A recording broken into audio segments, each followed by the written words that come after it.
Mimi kama mtu ambaye nimekuwa na Wairani zaidi ya miaka 30. Zaidi ya miaka 30 nimekuwa nao. Nimeishi kwao, nimekuwa nao, yani nasema wacha vita ziishie kwa historia ya missiles tu. Lakini natoa advice yangu, sijui kama itawafikia wa Amerika, wasijaribu kuingia Irani vita za ana kwa ana. Vita za ana kwa ana.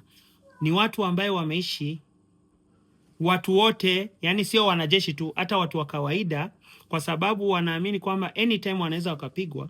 So wote wako tayari. Alafu sasa sio hiyo tu, yani wameishi ni kama watu wanajua tu mtu yote akikuja ambaye sio wetu, tunajua vipi tutadili naye. Kuna kisa inasemekana kwamba mwanamke mmoja katika vita za miaka 8 ambazo zilifanyika baina ya Irani na Iraq, mwanamke alichukua silaha yake na wanaume walikuwa shauliwa, yeye ndiye alibaki katika hiyo kijiji. Sasa huyo mwanamke, yeye kwa sababu ya ile ghaira yake kwa nchi yao, alichukua silaha akasema, sasa mimi ndio inabidi niingie, kwa sababu kuna mwanaume, akaingia vitani. Wanasema mwanamke peke yake aliweza akaua wanaume wa Kiiraki kadhaa na wengine akawashika, na ikabaki kama historia. Mkisearch kwa Google kwamba mwanamke ambaye aliweza kupigana na wanaume 40 Muirani ni nani, mtaiona kwa internet.